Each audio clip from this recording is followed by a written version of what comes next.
even though we boil it up from a particular county perspective for budgeting and storytelling and all kinds of other efficiency benefits, the bottom line is we are looking to interact with businesses on the street in each of the municipalities. David Campbell, who is the chief economist, province of New Brunswick, is known for this statement as well. He thinks economic development starts and ends at the street level in towns and cities around the region. So that's important because sometimes we get caught up in thinking other regions and other kinds of activity. The second thing is the importance of a thriving business. And, you know, I know you're well aware of the dependence on commercial and residential property tax. You know, I do see that business is the major driver on these. And if you're looking to protect or you're looking to build or enhance these revenue streams, you cannot do that without a strong business community. And I often think back to growing up in Glace Bay and seeing that town wither from what was the most prominent, dominant, and largest town in Canada to a very different town today. And, you know, I saw 20 years of businesses leaving Commercial Street and moving into Sydney and closing shop. And when businesses go, tax commercial as well as residential suffers. So there needs to be some kind of a proactive view, I think, on how we prevent that from happening. The second thing is Nova Scotia has already been on record as stating they're planning to add 1 million people to this province by 2060. Do we want any of those people here, or do we want them all to Halifax? We all know that these folks, these million people, will not all look to live in the city of Halifax. It's a great capital city. There's many that want to spread out to other parts of the province, and where are they going to go, and how proactive are we going to be in trying to attract them here? And why do they want to come here? They're not going to want to come here because it's a beautiful place and people are friendly. They're going to want to come here because business is thriving and they get jobs and they can invest. So that's another reason. And the third is that the province of Nova Scotia and the federal government, and I'll talk about it in a few moments, you know, invest millions and millions of dollars in what could be rural economic development or just economic development outside of Halifax, no matter what you want to call it. But they've got a lot of money to spend and they need vehicles to spend it. And if there's not a partnership or there's not an economic development agency here that can catch the ball essentially and can work with them in partnership, it's not going to get spent here. So I just wanted to identify the importance of business. So sometimes when I speak to folks and they say, well, there's a lot of demand on money, I would challenge you to say, they'll point out a demand that might give back to the economy or the community as much as investment in business does.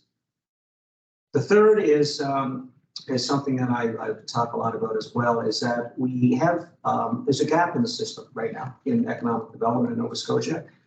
We again have groups and organizations, I always say good people trying to do good things, and certainly many government departments spending in the community, looking to spend in the community. But as we looked at each and every one of these organizations, we often found a weakness in what I would call this last mile. In a lot of businesses and a lot of ventures, that's always the problem. It's the last mile on how you're connecting with the customer and how you're connecting with the consumer. And that happens with economic development. There's a lot of programs and money and activity out there, but very, very few, and in fact, I would say none, are interacting with business the way the partnership is. And so folks say, well, are you doing the same thing as the chamber? We're not. Chamber advocates, hold events, they do other kinds of work, but they're not out on the street every single day talking to business, trying to understand where the weaknesses may be. And I would say that nobody is, the exception of the organization. So I want to stress that that's what I think a partnership needs to do first and foremost, and that's our major part.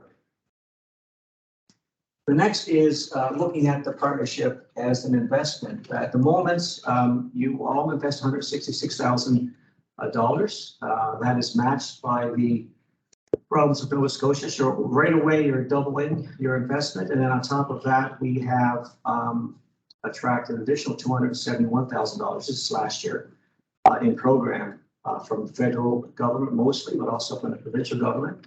So that means a return on investment for 263%. So I again would challenge you to find out where else you're investing money and getting that kind of a return. And I do want to stress that of all the RENs, this level is the lowest across the province. And you know, the reason I want to make that point is because Every dollar that gets invested gets doubled by the province, and then allows us to attract additional dollars. So I would see that return going up. The more you invest, the more the return is. But only if you look at it as an investment versus an expense. So those are the four key principles, and the reason I want to raise them is because without agreement on these principles, I think we've got a bigger challenge in front of us.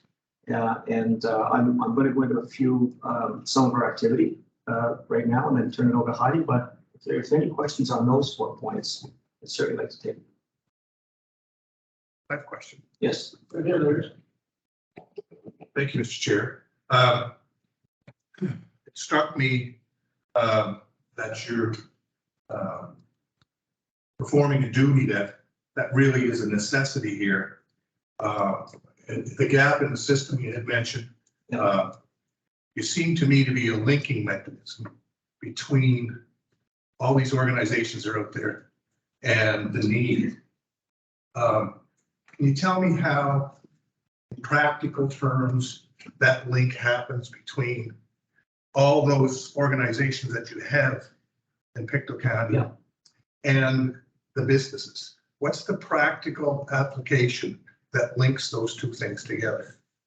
I believe it's this organization that will do that, but how does it do it? Well, I tell you, in theory, first of all, the organization brings forward programs that are often great programs and good value, but they don't have a mechanism for linking. What we'll do is with government departments, we will first of all understand what specific businesses may need a succession issue, what's digital, or what their problem. We know workforce is a big issue. How do you find that? By meeting them. You mean? There's only one way to do it, and that's the key to this. Like, this is the secret sauce, right? Is we will go out and have been going out to meet business on their doorstep. And I'll talk about that in a few minutes. There was thinking, I think, over the last number of years, that what we needed to do was to put it in place and then run a series of events, and then businesses were going to come and kind of learn and take something from that.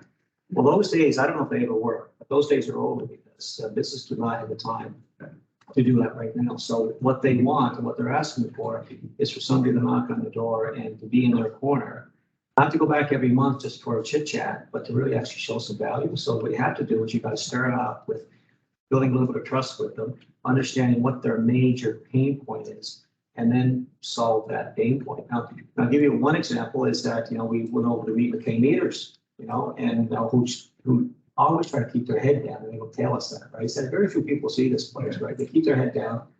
They don't like politicians showing up and getting photo ops and this kind of thing, and they prefer just to do their business. So we got in to see them, we did the tour, and their major issue was really in and around labor and workforce and employment. And we were fortunate to have had already scheduled an event 3 weeks after that, and they showed up, their senior HR team, and they were very grateful for the fact that we were able to just provide that information to them. So it's a long answer, but do you have enough resources to do this? No. Right now as an organization, we did a lot of workforce during COVID, and businesses didn't want to maybe even have time to have those conversations. And now that we're coming out of COVID, they do. And so, no, the business plan that we're building now, the strategy is looking to add resources, and it is going to be more out on the street talking to more businesses. And then the other thing, this is Heidi's specialty, is to be telling our story more effectively, because we want the folks in Halifax to go, what the heck's going on in Pictou County, because you've got these businesses that are thriving and building, want people that want to move there. So it's not only getting out to talk to business, but it's actually telling them stories. Thank you. So what I'll do is I'll just talk a little bit about some of the business development. And we just added Wade Thibault, actually, who will be with us tonight. He's doing a very effective job. He just was not able to join us, but he's been with us since this summer. So most of the work that we've done in this space has really only happened since this summer. And I'll talk a little bit about this. So we connected one-on-one with over 125 businesses since the summer period. We had 5 sessions during Small Business Week, and we were testing our approach, and we were testing our own theory, which was we would go into each community and go out onto the main street and meet with businesses for the week before Small Business Week, and we would promote the fact that we're going to have an event. And then the following week, we would hold an event in each of those communities. And we got, half a dozen, 6, 7, 8 businesses. But what we found out, really what we kind of already knew, which is business don't want to necessarily participating in those group sessions. They really wanted the one-on-one interaction. We also did 3 networking opportunities, which were events. And we also developed an innovation program. We've talked a little bit about the MIT RE program, which has gone on for a couple of years. And I think that's a good example of good people doing good things. 2 years ago, they developed a program that they funded to about $800,000 a year over a 3 to 4 year period. It's a significant amount of money. And that program jump-started the discussion with each of the communities across Nova Scotia, and it was valuable. There's some good things that came out of it. But at the end of the day, when they still came back to our organization and come up with a way to spend some money that they wanted to spend, and they put $60,000 on the table, they were not connecting with the customer. That's the last model that I keep talking about. That was us. So we developed a program called Elevate, and that's going to launch in the next couple of weeks. So we're going to go out, and we have for the last number of months, been identifying businesses that have a significant pain point. Like, what's holding them back from growing to the next level? Like, what do they want to do but can't do or don't know how to do? And then we're working with a consultant that's done a lot of this work, and I'm very comfortable with because I've known for 30 years. And we will create these one-on-one plan building sessions. So over 6 or 7 sessions, each of these businesses will actually have a plan that they can activate and utilize. And I think what will come from that is some good stories and some good examples, and that's when Heidi's expertise kicks in here. So what we're hearing from all these businesses is that businesses are burnt out. Quite frankly, they've worked through COVID, and many of them, if they've tried to develop an online presence and also a bricks and mortar presence, and they don't have the staff, it's very difficult for them to even continue to operate because they're just trying to do both things and they're just not resourced to do it. Especially after Fiona, retail is struggling now, pandemic, and then Fiona. So business is stressed and burnt out right now. Top 3 pain points. One, of course, we know. We've also surveyed this and we've come back with some statistics, but labor availability, we know housing and transportation. And that's one of the other issues that comes out of this. We're talking to Warewell, and we talk about some work that we've done with them on labor force, which they were very appreciative of. But their point is that they've got a couple employees in Trenton, but they can't really get to work to meet the shifts because there's no transportation. So that gets into that discussion, right, on how transportation can help. And we all know that could be an issue, but I think the more we get out talking to business and we have specific examples of where that's important, that helps the discussion. As municipalities have those discussions. Time to navigate the existing resources is the one that comes time and time again. Is they do not have time to understand the program, how they can apply for it, and which program to apply for, and they just don't have the resources to do it. In some cases, you need almost a staff person. There's always a few people I call the frequent flyers that know how the system works, they apply for a lot of programs and they do get some money, but they've got a resource that specifically does that for them. Access to capital is always a challenge, and that's something that we continue with. So again, our business outreach activity, program resource navigation. This is the work that we have been doing. Digital adoption, Small Business Week. We ran an advertising program that we had some reduced advertising opportunities that we subsidized. Hurricane Fiona relief and export assistance connections. Under succession planning, we are coming across more and more businesses that are planning to exit. Challenge is that the owner-operator is, in 3 of these cases, is in their 70s and 80s, and this is something they should have planned for and thought of earlier, because it really takes a long period of time to prepare your business for sale. And it's a shame that if they just exit without passing their business on, because then business closes and we lose the employment. Maybe there's opportunity with some of the new residents, immigrants that are moving to our community to play that role. But succession is a big challenge. And one-on-one business counseling is a big part of what we'll try to do, which is trying to build a business planning roadmap for companies, determine key priorities, mentorship connections, and workforce development is something that we excel at. I can safely and confidently say that of all the RANs organizations across Nova Scotia, with the exception of maybe Halifax, just because they're shared resources, Pictou County is doing the best and the most comprehensive job. When I started this job, I was listening to a interview with Jennifer Watts from the Immigrant Society, Nova Scotia. And when she got asked, like, what is the one innovation that she's seen in workforce immigration, she said, well, in Pictou County, we've got this workforce program where we're bringing in immigrants to the refugee stream for healthcare. We continue to innovate, and we continue to be a leader in that space. The other area that we move into is in around investment attraction. And I know that we've worked with Gordon and a lot on this. I'm not sure how much of what you know about this, but it's the BDO Zone Initiative, which is essentially measuring the capacity of Pictou County for biomass use for company investment. And really, the federal government is running a program where they will invest and pay for the study and the research that has to happen to come up with that assessment. And it all comes down to the availability of the feedstock that we have. And we're talking about the post-hurricane stock. We're not talking about cutting fresh trees. We're talking about the trees that are already down.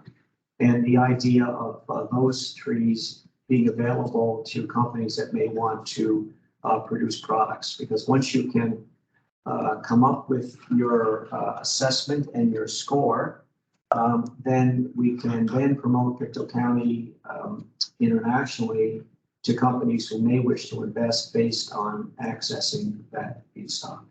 So the first step is really just measuring our capability and getting that score and promoting the score. It's not about bringing companies in. Any companies that might want to come into this area would need to go through the normal process in order to access business here. I can give you a bit of an example with the city of Melville, Saskatchewan, with a population of 4,000. They went through this process last year. They came up with an A rating. They had 300,000 tons of wheat straw, which is far less than we have in Pictou County as far as our biomass supply. They had over 25 inquiries, and 2 companies started construction. They brought 400 jobs to the community, and it was all in and around building and producing clean aviation fuels. So again, this doesn't guarantee success. What this does, it assesses our capacity to be promoted and identified as a source and a location where businesses that are in that business may wish to locate. That then would be a whole different process that would come back to the councils. The other interesting side of this is we've been working with one company who's done a lot of work in Atlantic Canada in and around another version of this, which is all about biochar, which is again using the biomass that's been down from Fiona, producing it into a biochar, which is charcoal type product that can be used for fertilizer very successfully, but also can be used as a curing product for cement. And then there's some higher end use for it as well, potentially. But their plan would be to identify one location each, and then move to possibly 3 or 4. They have these mini plants that are essentially the size of, each one would be the size of 2 tractor trailers. And they would essentially set up shop and produce this product. And if they were successful in producing it and selling it, then they would look to set up 3 or 4. So they're in the process now of looking for locations around the county. And, again, I think once you kind of start to uncover and have this discussion, maybe it's also coming out of COVID where people and companies are starting to be a lot more active. I think opportunities materialize. The other one, which is just at a very, very early stage, where we've talked to the Agriculture Association of Nova Scotia, and PEI has applied a $50 million shellfish aquaculture industry compared to our $4 million. And there's no reason why Pictou County could not develop our aquaculture. This isn't in fish, this would be shellfish, and this would be a lot cleaner and more environmentally friendly. And again, there's no promises here. It's just that we're starting to have these discussions. And I think similar to the biomass discussion, there always needs to be that assessment of what the community could produce. And then from there, you try to use that assessment to attract businesses and develop industries. Aragon is one that's been very successful in the space. It's also an opportunity along with biomass to align with what the province is trying to do as well, so funding programs. So those are under what I would call investment attraction, where you've got potential for in industry, and it starts with really understanding what capacity we have in the community, and then from there it moves into other layers. But it starts very simple. So that's just an overview of what we've been doing for the most part since the summer when we staffed up. And I'm happy to take any questions on that. So any of those, and then we can move. Go ahead, Councilor Rose. I was just wondering, this team, 8 or 5 places you had meetings and stuff like that. Do you go with First Nations? Yes, actually, Because I was talking to some down there, like one person I go to a business down there, and they're looking for help. I told them, oh, you should do stuff like that, but I didn't even realize that, we had to get the partnership going. So they can get a hold of you if they want some help. well, we know them quite well. I mean, Barry Francis is our economic development officer. I meet him once a month for coffee Right. at Tim Hortons up at the road. And Jonathan Beadle, who is the new replacement for Barry. I should maybe him at the gym, but we're meeting on a regular basis. I've been out to meet Chief Andrew a couple of times, and we've been out to meet with many councils as well. So. I wonder if passing it on to some of these businesses, because I noticed, a person has a business and wants to get into other businesses, and she's running against a roadblock, and I think something like this would be great, so. I'll look, maybe offline, I could get her name. Good. Thank you. Councilor David Harder. Thank you, Mr. Chair. First of all, thank you for coming and staying in touch with us. I think that's an important link as well. I'm not 100% clear on this here biomass initiative. So what we're trying to do is to quantify the amount of biomass that's available. Yes, we know there's a significant number of global companies who are focusing on biomass to produce products. The question is, they don't know what's happening necessarily in all parts of the world, so we need a vehicle to kind of make our capacity known. The federal government has developed a program, and there's a company in Halifax in Ottawa, in Canada, in Toronto, who are doing a lot of programs across the country. So they will finance this study and this work. So really what we're looking to do is to work with them to do this assessment on Pictou County. And then once that assessment is, which we would expect to be very high because we know there's a large resource there. Once that assessment is complete, we would then, and they would take that assessment and that rating, if we put an A or an A+ rating, and promote that through these global corporate organizations. So you're not just, when I hear the word biomass, I tend to heating with biomass. Although that's being done in a couple of applications that I'm aware of, and it's also being done to generate some electricity. It's a very low end use product, such a low end use that the landowner doesn't get anything. The landowner. Yeah. So you effectively give away your biomass, and biomass is worth something to the landowner because it's fertilizer, which is less than fertilizer for the next crop. But I'm particularly interested in biochar. I know some of his applications, and that would sort of work hand in hand with our ever diminishing agricultural community. I believe so, yes. But it would help to increase soil fertility, and I believe it also helps soil pH to some degree. Anyway, I think you're doing good work. I think agriculture is an area where there's probably much more potential as there might be in biomass, but we have to keep looking for ways to build businesses in our communities. I agree with you. And I apologize, but I did move through that a little bit more quickly than I should have. The assessment is not just about the available of the feedstock, but it's the infrastructure, the rail system, contractors, harvesters, and support of the community. But it's all the things that we have here. So we expect that our rating as a community would be very high. And the city of Melbourne was just one example of where they've been very successful. I should point out that the once we do get the rating, you'll see by the map, our rating is for 120-kilometer radius, so it goes even far beyond. You know, so you would have opportunity, I think, to even partner with other communities, but you know, Pictou County would be the originator and focus of this. Okay, thank you. Okay, just before you continue, Scott, I want to mention about that biomass because my son and I are currently having the harvest of salvage harvest here down on our forest, what's left of it after Fiona. And the biomass is all separated out from the, you know, the good stuff, they call it, the, you know, instead with the logs and stuff. There's a lot of biomass, all copper, which is lots of copper, which goes as biomass. Anything that's got the slight bit of rot or anything in it, all goes to biomass. I used to go to the pulp one time.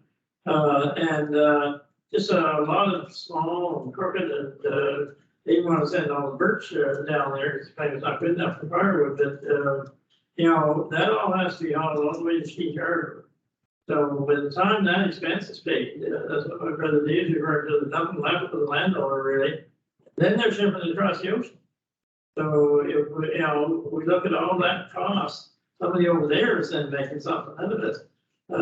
If we can find a way to use it here, the tremendous, you know, saving and all that transportation even from here to Sheet Harbor and then across the ocean. So there's that possibility, but somebody has to, a private company somewhere has to, like you mentioned one here, say, I think I can do it, but I just need to know if you have enough. That's what the study is for. I think we did approve that here one night, the study. Absolutely, yeah. Okay, go ahead. Yeah, and I was going to say that it's interesting because you're right with the biomass of your shipping airline fuel, when it's cheaper than trees, but also the biochar, because he's dealing with microplants, he's specifically looking for locations very close to supplies, so that transportation is set.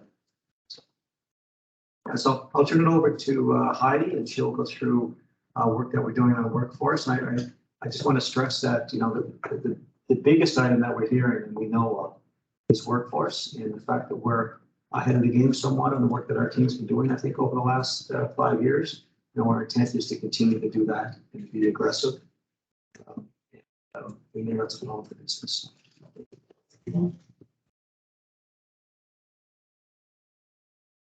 Everyone, so this work that I'm presenting under workforce is Becky Cohen. So she's one of our staff, manager on our staff, and she leads the workforce development. So currently this year we've connected with 43 companies that are expressing to us that they have challenges in workforce. And so we've connected with them and have navigated them to resources that exist locally, like the Nova Scotia Works. So that kind of answers your question, Mr. Turner. So we navigate them to resources there, and then we've also navigated them to immigration programs through the province of Nova Scotia. So the immigration program and the provincial nominating program. We've had 3 events in which we partner with Nova Scotia Works, Y-Reach, and the local LIT program to support employers in understanding what using these immigration programs look like in kind of its full capacity. So in applying for the program, and then in supporting newcomers when they move to our community. We have continued with the skilled labor project that we've been working on for a couple of years now, and that's where we supported 14 skilled refugees in Kenya and the Middle East to come to Pictou County and work as continuum care assistants. We've expanded that now, and we're working with another private employer in healthcare to have 27 additional candidates come to Nova Scotia. And through that private employer, Becky Cohen was actually invited to go to Kenya this fall. So she visited that region, got to meet some of these candidates that we're expecting to arrive. And also she supported the Nova Scotia Healthcare Association in their recruitment. So you might have seen a release that came out today or yesterday from the province about how they're expecting 65 healthcare professionals to join our community. Becky was able to support that work and help with that interviewing process in Kenya.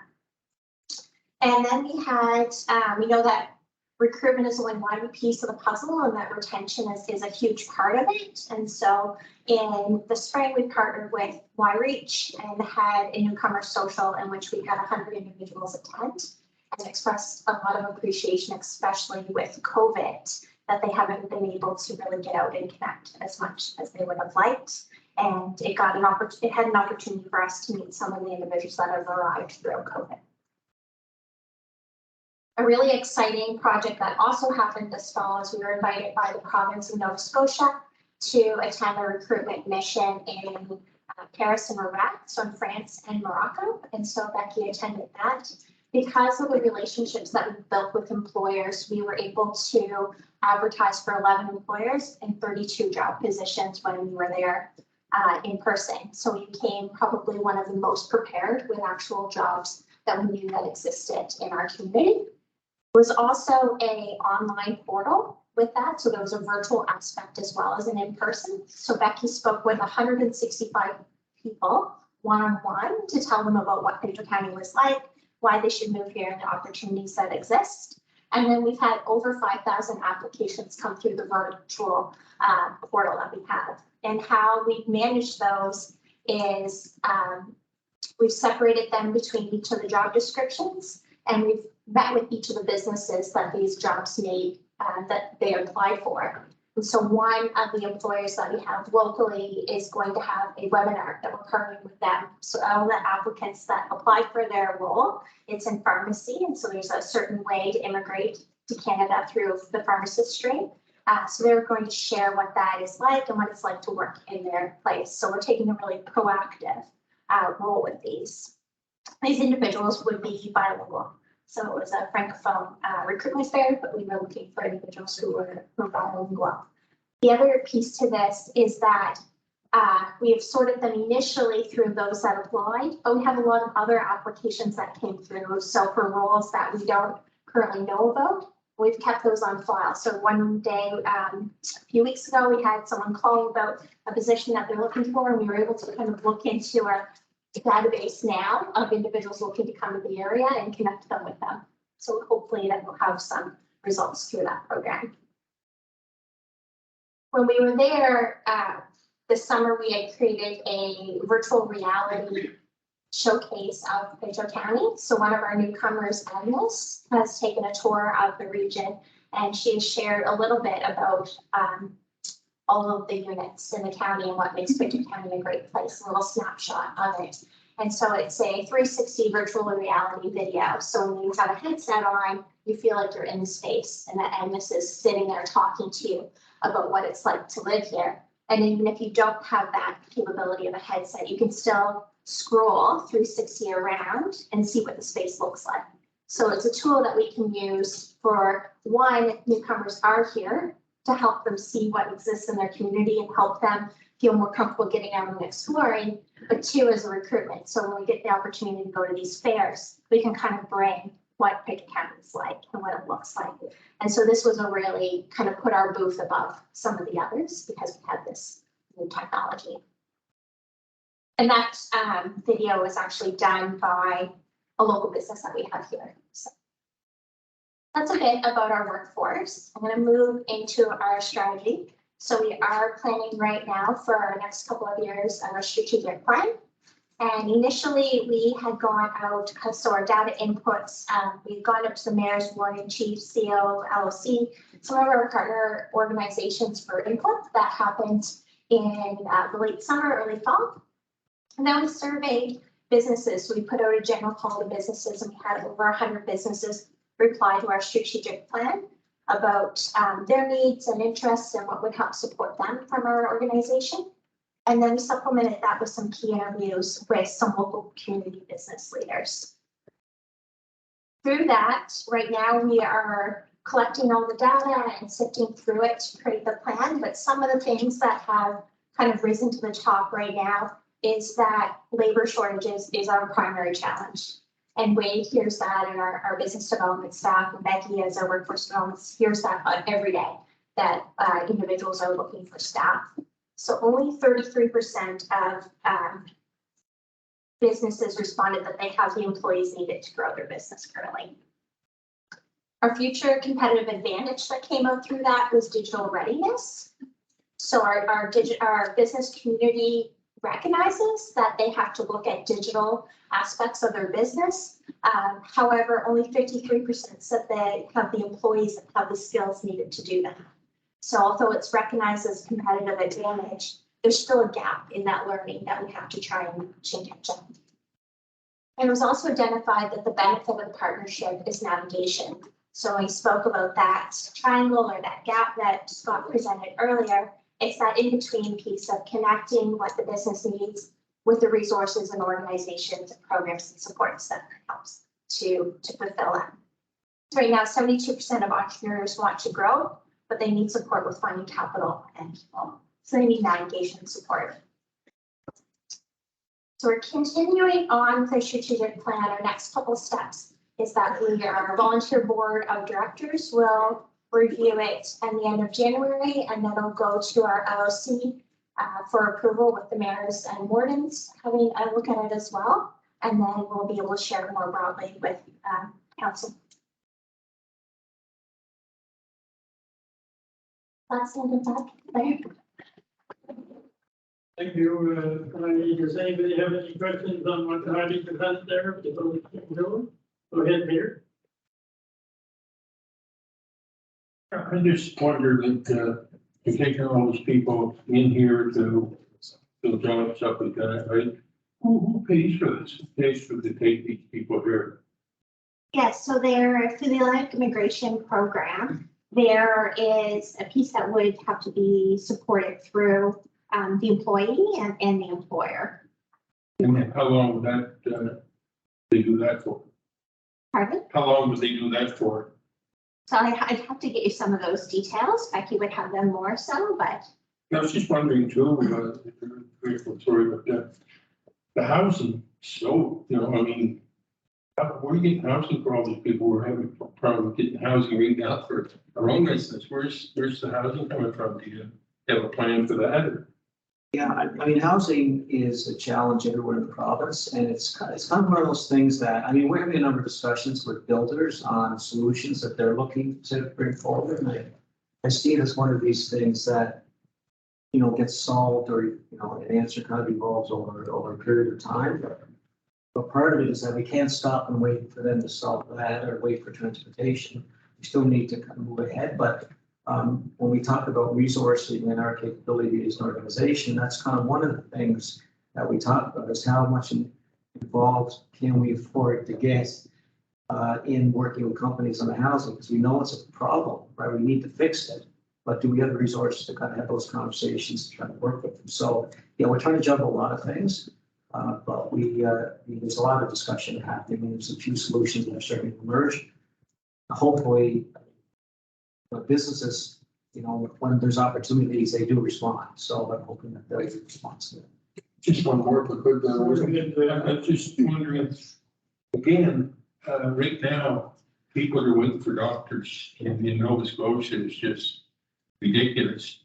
How does that play? Like when you take people here from other countries, what happens there? Do they have access to doctors, or do they have to turn around and do like the rest of the, you know, people put in for 4-1 and hope for the best? They're doing the same as everyone else, right? But even on that, you know, the mission to Rabat and Paris was quite a number. I was going to say 10, but it was bigger than that. Yeah, I think there was in the end 30 that had applied that were in the healthcare profession in a number of positions. So we had passed those on to Healthy Pictou County and the Nova Scotia Health Authority, and our hope to increase that amount of positions that might be available. Thank you. And I did want to clarify, you know, Councillor Turner, when you asked, I didn't answer to be part. I'm really happy that Heidi picked up on it. So we do the connection piece. It doesn't mean that we try to isolate ourselves from the other partners. These other groups and organizations like the Chamber and NSCC and Ignite, you know, our goal is to live the brand as a partnership. So not to be trying to do these things on our own, but to try to incorporate those organizations into the solutions that we identify. If we want to be true partners, we actually need to show examples of partners. So, well, that kind of became evident, I guess, with your relationship with the NSCC. One of the things you talk about is a gap in learning, gap in skills, and, you know, your relationship with education. I'm a teacher and by trade, and the question is that I ask myself is why is that gap there? Right? Why does that exist? And how do you fix that? And do we have the tools to fix that? That's one of the things that really stuck out to me when the presentation is that you have that gap in learning. And so it's a problem, it has to be solved. And I think you're on the right track. And I guess the whole question comes down to why do these problems exist? I'm 60, I'm going to be 64 years old another month or so. And the whole dynamic of the economy has changed so much over my lifetime. When I grew up, people from this community stayed in the community. They went to work in local industry. We didn't have a shortage of doctors. We didn't have a shortage of healthcare people. Now we have to go around the world, and I'm a huge fan of immigration. I think that's the way to go. But the root cause of why all these problems exists, just kind of, it's beyond me. I guess it's the dynamic of the whole economy has changed so much over these years. Yeah, it's becoming very complicated. I kind of It is very complicated. I think we need to go back to the days, not to pay lip service to this, right? But I mean, back to the days when Pictou County kind of created itself, and businesses and, the community solving its own problems and creating, I think, waiting for government or, I call them good people doing good things, to get it done is not gonna work. I think we need to be in the trenches in our community, creating innovation solutions and being showpiece for the rest of the province, but we've gotta do it ourselves. Because there's so much resource space though, right? Economies, coal mining, economies, forestry, economies, or those primary industries, right? But it was still people risking, like people coming up with ideas and risking and working. Absolutely, yeah. Right? And losing and winning Yeah. in combination. So I just think it needs to be that. I don't think we're waiting for so much the province to, but when I talk about that top-down system, I think that's developed over time where, both through McCall and through the provincial government, there are millions and millions of dollars being spent. And I mean, again, good things, but I just think they're missing that last piece. So that's where we as a community need to make sure we can use the system to our advantage. So it all is, to me, it's how much we know about our community, how much trust we have with the drivers of our community, and how aggressive we can be. Now, you seem to have a good grasp on the situation, and you seem to be moving the conversations in the right direction. And I appreciate all the work you do. Okay, we're gonna have to wind up soon, folks. Why do you want to let me go home and watch hockey? Yeah, that's what we're putting the rest out. I do thank you both very much for being here, and Ross as well. I don't think you want to say anything, Ross? Just hello. It's nice to see everybody in person, and so I appreciate it. It's nice to see everybody.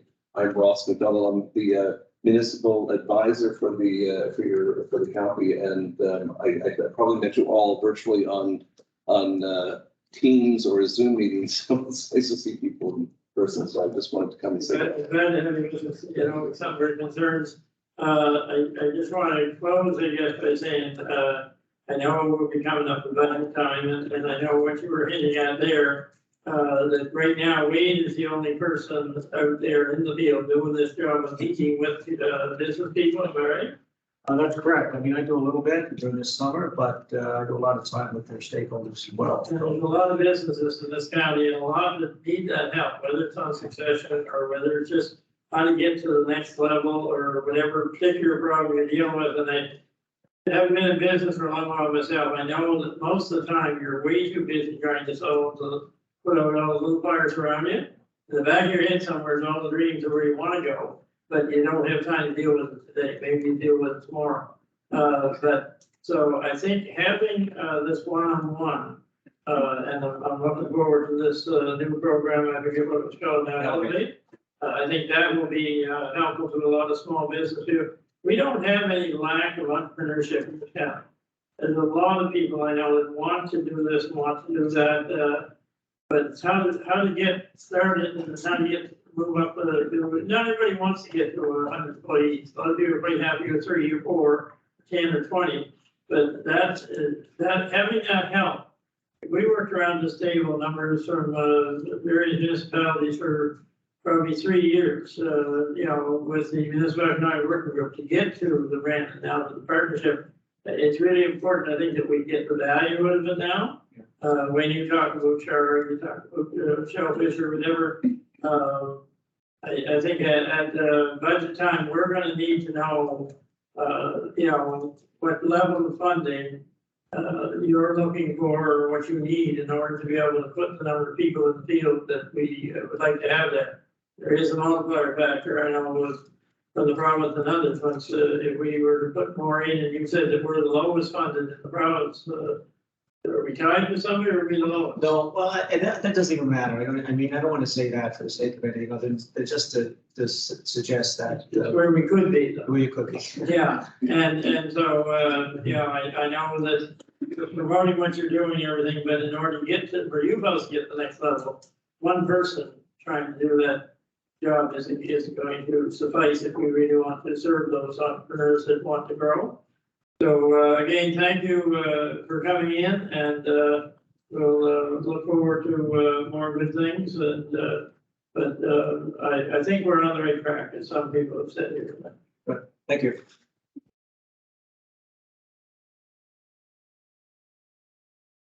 Okay, so we'll move right along. Councilor Dave Parker, Municipal Service Grants. Thank you. Thank you, Mr. Chair. Resolution, be it resolved by the municipal council for the municipality of the county of Pictou, the council approve the payment of the following municipal grants. Municipal service grants for District 7. Bearlock Church, $3,174 to replace hurricane damaged doors.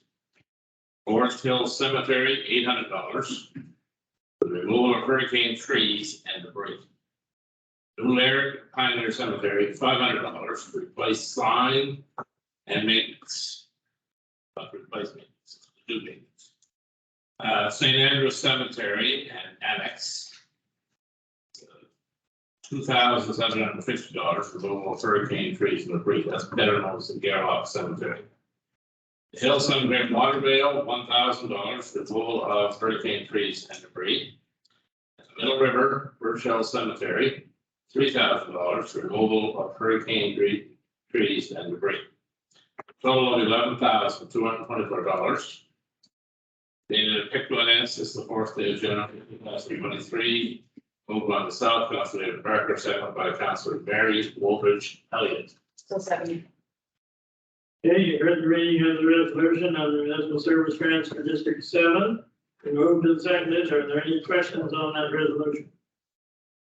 Seeing none, all those in favor? Aye. Against, motion carried. And we'll now move on to the community generator program. Councilor Wood. Thank you, Mr. Chair. Whereas the province of Nova Scotia created a program to help community centers buy and to install generators. So it's in place of the community when needed. Whereas the province of Nova Scotia will contribute 80% of the total project cost and to a maximum of $50,000.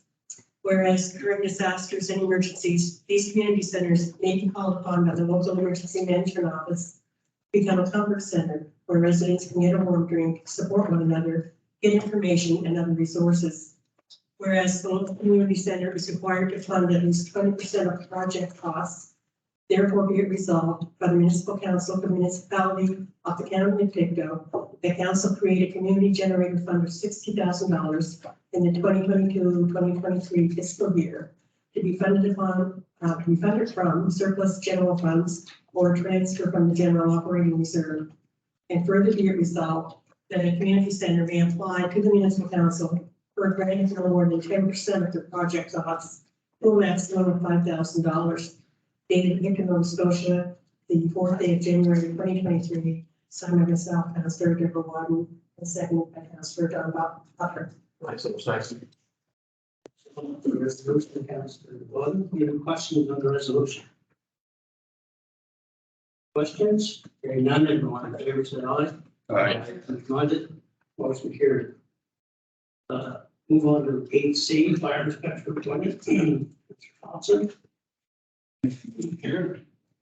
Resolution, whereas section 19 of the Fire Safety Act requires that the municipality has the system of fire inspection in place for the scheduling of fire inspections, whereas the Fire Safety Act requires the municipality to appoint a fire inspector to implement the system of fire inspection.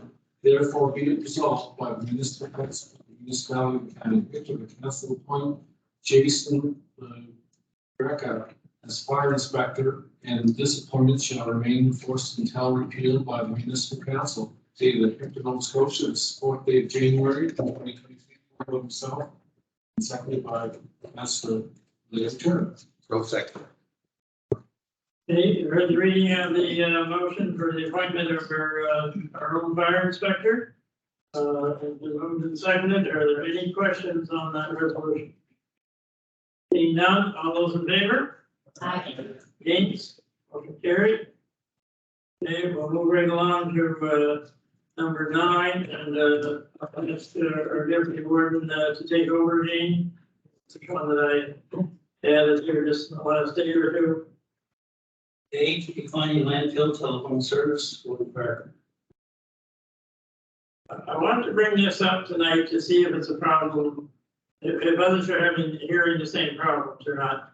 The people I've heard from haven't just been from District 6, they've been from across the county, from down in Lagan to far in the West Branch, to Millsville, to Mount Tom. And so the complaint seems to be that when they call and get their landline fixed, they're being told that no, the county is taking everything over. And so we're not fixing anything anymore. It's not in our interest to fix things anymore. So that didn't seem right to me that a lot of people, maybe all they have is the landline. They're in an area where cell phones don't work. And a lot of people are living alone, seniors and whatnot. And the last one I talked to was really almost afraid to be in her own house. She had the feeling that somebody was watching her, or somebody was her security. She didn't feel that her lines were secure anymore, I guess. But I thought I got a hold of our CAO and asked them, who's responsible? Who can it's not us as a municipality that can tell these big chemical companies to do a different job or a better job or whatever, but can they just leave people and then say we're no longer serving you? Is that I thought the CRTC or whoever it is, if Brian said that's who regulates it, then who can these people turn to? They're turning to our council because they don't know who to turn to when they're told that we can't, we won't be, not we can't, but we won't be fixing your lines. There's also, it's not profitable anymore. So everybody's swinging to cell phones. So can you leave those other people just dangling then? That's the concern I've had. I don't know if anybody else is hearing this or not, but I heard too many to think, well, it's not one. If I just get 1 or 2 calls, I think, well, they just have a problem with their company or with their phone or with their line or something. But I guess I'd like to ask our CEOs or share if there's any option that we can suggest to people that are having problems being told that county's taking over and we won't be fixing it. Maybe the first word is there any other concerns? Yeah, take forward first. Okay, go ahead. Right. Thank you very much, Mr. Chair. Yes, there's concerns. I think, I know I got another message today from a resident, and I can speak to this myself because I've been at it for years. Who would call and we have a down wire with telephone service? It seems more and more that these companies are making it that nobody wants to talk to you, because when you call, you have to go through so much automation, and you're in it for the long haul, and then you're on a 2-hour wait, and we all hear the stories of and all of a sudden I get hung up and I got to start that over again. to even report a down wire. And people have been waiting months to get that, to get it fixed on their properties, and nobody's showing up. And I got asked the question again today, is the municipality, you know, that I was told that they're partnering with municipality, and it's, well, there, it's the first I heard of it. It's, I don't understand where that's coming from. My first question would be, have we had any communication with these companies? I'm assuming it's Bell we're speaking of, or it would be probably the largest provider around here for home service. I know that it's declining usage around our county. I know myself, I got rid of our landlines many years ago after being scared too, because, you know, it's that sense of security. But even myself, I've reported a wire down at our place since before Dorian.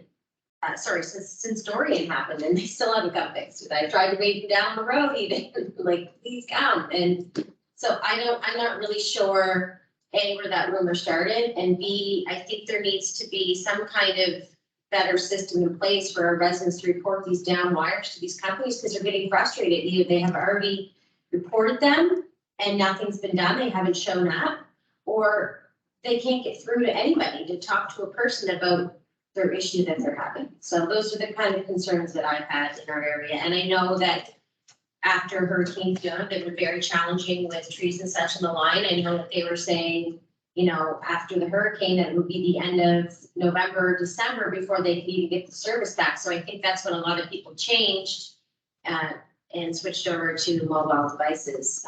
Even though it may not have been reliable, they couldn't live without a phone or communication to their loved ones, and just the practical use of it for that long. So. Thank you. I think your answer to the county's deal with Bell is definitely not. But simply, it's all within Chester. Thank you, Deputy Warden.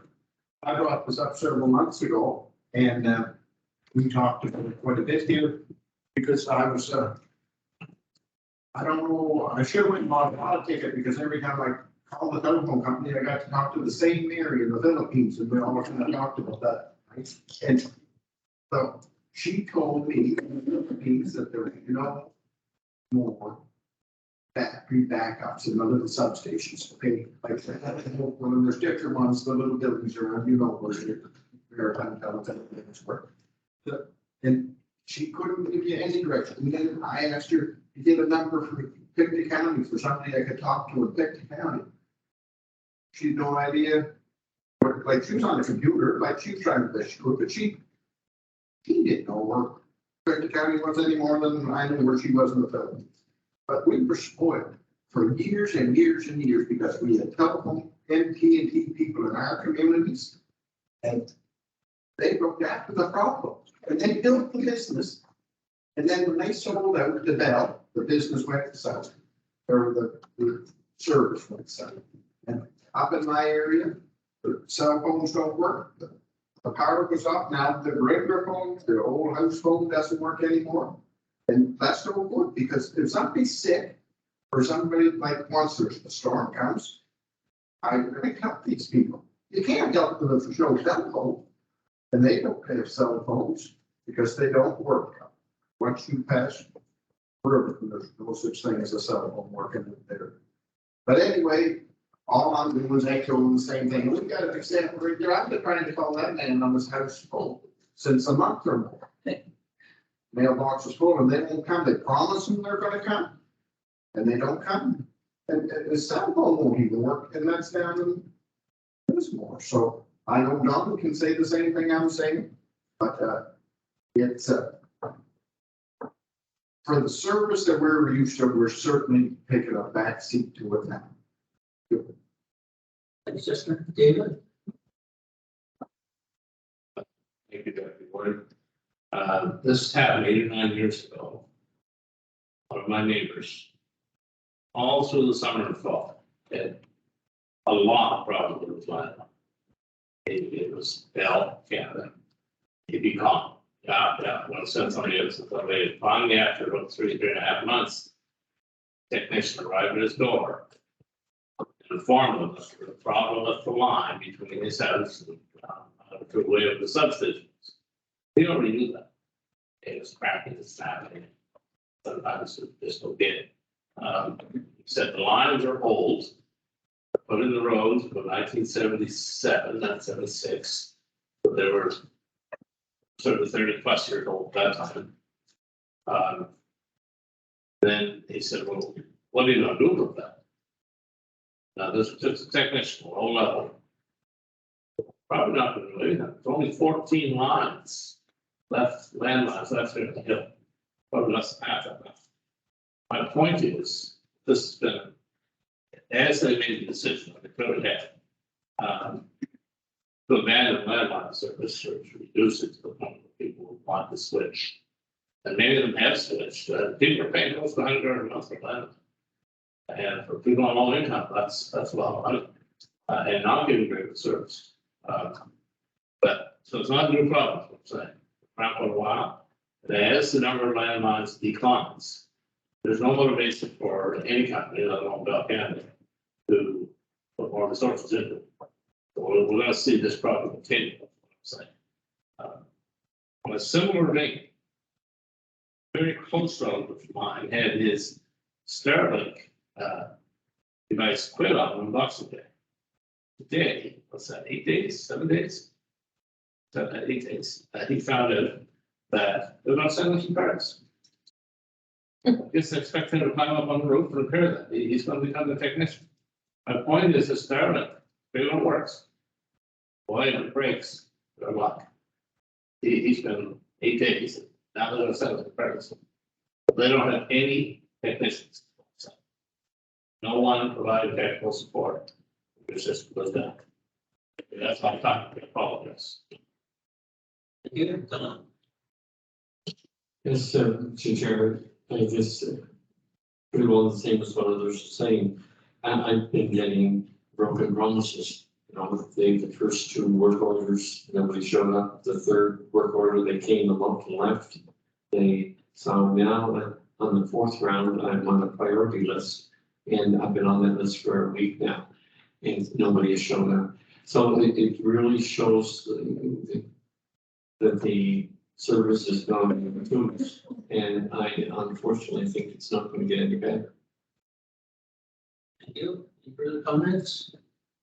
Okay, Brian? Just wondering, Oh, sorry. Go ahead, Ted. how much should those batteries be worth? Can we find out something with that? I have no problem if it means that people in District 12 are gonna have a telephone. Maybe the municipal service grant should be going to buy batteries for their telephone. Too much money. Well, we're giving every other private company money or whatever. How could we do that? That would be giving a service back to our people that they didn't have before, that they had before, that they lost. I'm just trying to, okay, say tonight or something, a friend or one of us gets sick and the power goes off and we need the ambulance at my place, or you'd have to go somewhere else, go with the truck for the car to get help. And I'm sure that's going to be the way it, like he said, Lagan, West Branch, Mount Tom, all the other places, right? Municipal. Thank you. Hey, Brian? The home service is a regulated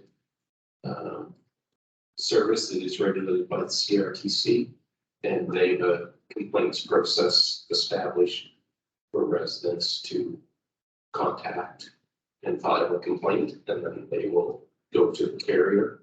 The carrier has a time frame to reply to the complaint.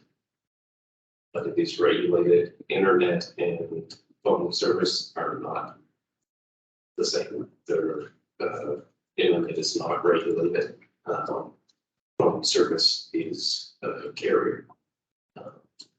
So there's a process for residents to actually. Well, I can say that there's various ways they can contact. They can call 1-800 number. They can just submit online form. They can have the CRTC I think so there's a process for residents to follow, so. So we could send that out to council, so they can put it on it. Like, Yeah. they- That's a good start. People that don't know where to turn, so if we can put it on our site that if you're having trouble with your landline, I deliberately didn't use the name of the company, but everybody knows who it is. But I don't know how you want to handle that online or whatever, but or on our site. I think that's one step. At least people feel like they're voicing their concerns somehow. But I just don't know if that's, can they simply abandon people? Is that, separate from the complaints? Is it something under the CRTC that you can simply abandon somebody and say, we're not gonna, it's like saying we're not gonna buy your road anymore, we're not gonna, service your phone anymore? Is that, sort of the CEO, I'd like to know if that's something they are allowed to do? The initial feedback I received was no. That they're not allowed? No, there are certain service level objectives that they are to provide. So. But once you're a customer, they're not allowed to just drop in and say, we're not doing this road anymore. Okay. I think that's important for people to know that they're not allowed to drop it. I want to make a motion here to finish off, but that doesn't either his question. You can go ahead then. Well, I'm just wondering if they, like, things are going over gone or things are going up, so other people are talking about their service isn't there. Something was to happen. Would they have, could they turn around and go after they get at the telephone company?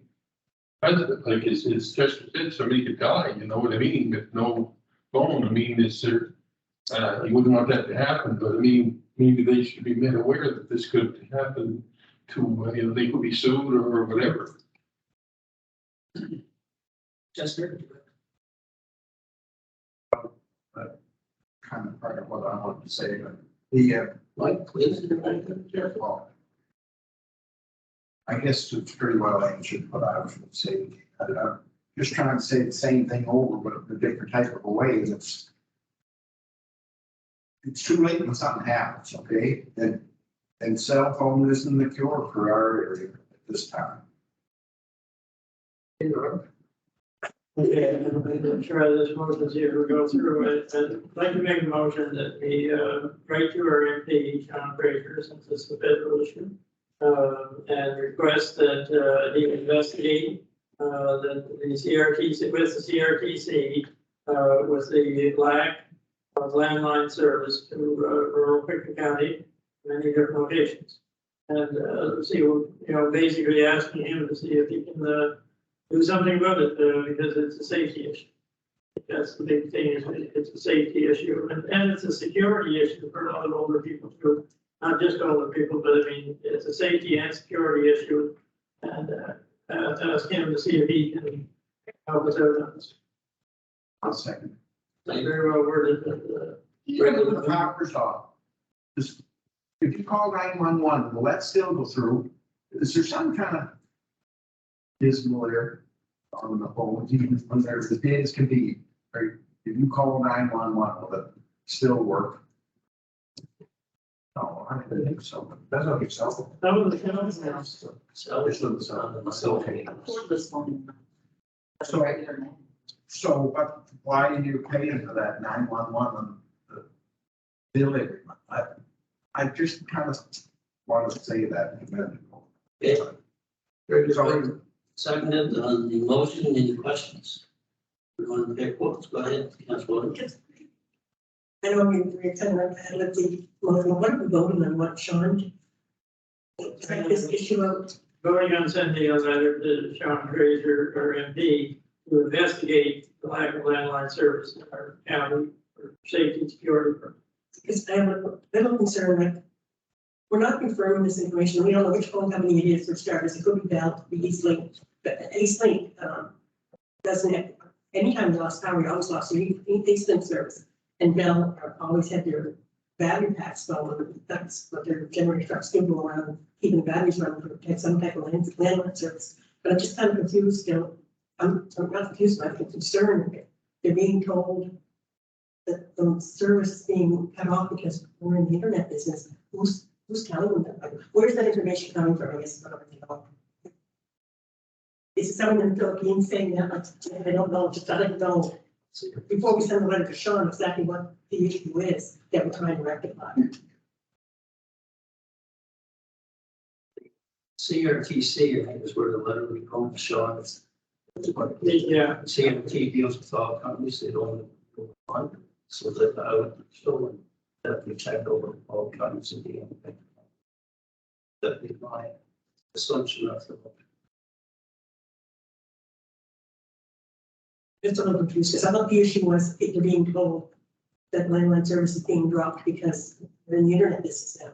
Can we verify that they are being told that? But that's not part of the motion, that's a sidebar of what that we're being told, but we can't necessarily Okay, so this is not. prove that we just want to investigate, get the landline service for the people that can't get it. You know, the company said, the people I talked to, you know, I haven't heard from these like some others, it has been bad, so, you know, no sense walking around the elephant in the room here, I guess, but that's, but I was gonna mention that the motion simply to look at the landline service and the problems that we're having here, do the CRTC, the chair trade in, and then copy to our MP. That's really. Yes, it's more to do with the repair, not the decline. People are not, some people are giving up their landlines, that's right. But the people who have them, the problem is they're not able to get the repair they need. That's the problem. And I was faced with that at my own home place. And when I called in and I did state the facts that it was elderly, there was medical concerns, and that the landline had been down for 2 days, and that I was very concerned that something bad would happen and they wouldn't be able to get help. They came out the next day and repaired it, and that was Bell. So maybe sharing more information is the way to go. I'm not sure, but I got what I needed. It only took 2 days. But I think repair is what we're looking for. It's not the decline in the phone. The decline in the phone is because they don't work, because they're not coming to repair. That's the wording I think we're looking for. Right, Don? I just want to add to what Mary is saying. If we look at the overall picture, Victor County, as we know, was one of the hardest hit counties in the province with FEMA. And really what we're dealing with now, whether you lost your phone in September or November, it's all because of the damage that was done. And we're still trying to recover from that. And I don't know if that should be reflected somehow in a motion. Go ahead. Don't think it's, or from what I've heard, it's not all FEMA related. Because they can simply go back and say, well, something to do with the power clean out. Some of these are long-standing before, but really they've been 1 year, but this has been going on for a long time. And the item on the agenda does say declining landline telephone service. It is about declining service, not about the declining usage. We can't do anything about the declining use of landlines, but it says declining landline service. The service of what the customer's getting, meaning from the Bell company, or the service and repair? Service and repair, but that's the complaints I'm hearing, is that nobody's fixing it. And so they want to know who you turn to. So if CRTC is the right body to turn to, then our motion should look after that at least, and along with Joanne putting it up on our site, that this is where you can make a complaint anyway. So they feel helpless. There's no place to turn. Any further discussion on the motion? Hearing none, everyone in favor say aye. Aye. United. Okay, thank you. So we're down then to our community announcement. What do you have, are you here? Yeah, go right ahead, Chester. I got a community announcement I'm very pleased to speak about tonight for a second. On Monday, January the 9th, weather permitting, we're gonna have official opening of the new bridge, the $3 million bridge at Eureka. The premier will be there, the board will be there, the councillor for the area, and any other councillors that are here to come work on the premier to get something for your area. And just shows support to the community. And we've been very fortunate. Lately, getting some real good bridges replaced. District 11 and 12 got one in Springville. And I think we'd like to burn all our bridges now, so we're at the end of that. So anyway, the bridges are all fixed. And so anyway, and quite a few years ago, right in Eureka, the horse bridge was repaired at $2 million. And then there's the new bridge in the village for $3 million. So there's been a pile of money put into bridges in Victor County, just in that one little community. And I know there's lots of other ones need things too, but anyway, if you're available or have any interest in seeing the new bridge, or come out on Monday at 1 o'clock to the Eureka Village. And if it's a bad day, it's going to be in the fire hall, just at the town of Hill. So everybody's welcome to come for a few minutes and just see progress in the East River Valley. Thank you. And I might say that to do with that, you know, we talk about climate change and things that need to be stronger and bigger and everything to withstand the floods and the wind and everything. These bridges are being built. Now, take that, you know, and they know what's coming, everybody does, so, you know, when they put a bridge up now, it's generally well built. So hopefully that won't last, but it was the first one last 100 years. So hopefully it's another 100 years. Something I should have added in there, it was a local company that built these bridges, Lotus Construction. And that's really nice because a lot of the workers are from right around the town here, and the gear that was there, just out of this world, the spin-offs that came with that particular job. Thank you. Go ahead, Councilor Brooks. Yeah, I just want to let everybody know that the kitchen party at the Hillside Hall will commence again this Friday, January 6th, from 6:30 to 9. It's $5 at the door with a free lunch, and entertainers are free. It's a really good time. So just let everybody know that it starts again Friday night. Thank you, Peter. Any other community announcements this evening? Go ahead, Eric. It's just to let anyone know the Christmas dinner that we had on Christmas Day served over 250 people. So it was really well attended. So thank you to those who supported. Okay, good to hear, people taking their Christmas Day and helping others, always good to hear. Okay, any other community announcements, this evening? Hearing any, seeing any, so we'll move on to, emergency resolutions, the announced consent required. The emergency resolutions this evening. Okay, we're coming to the end of the line. What's the hungry is? The, this is short. oh, how are we doing? Disaster.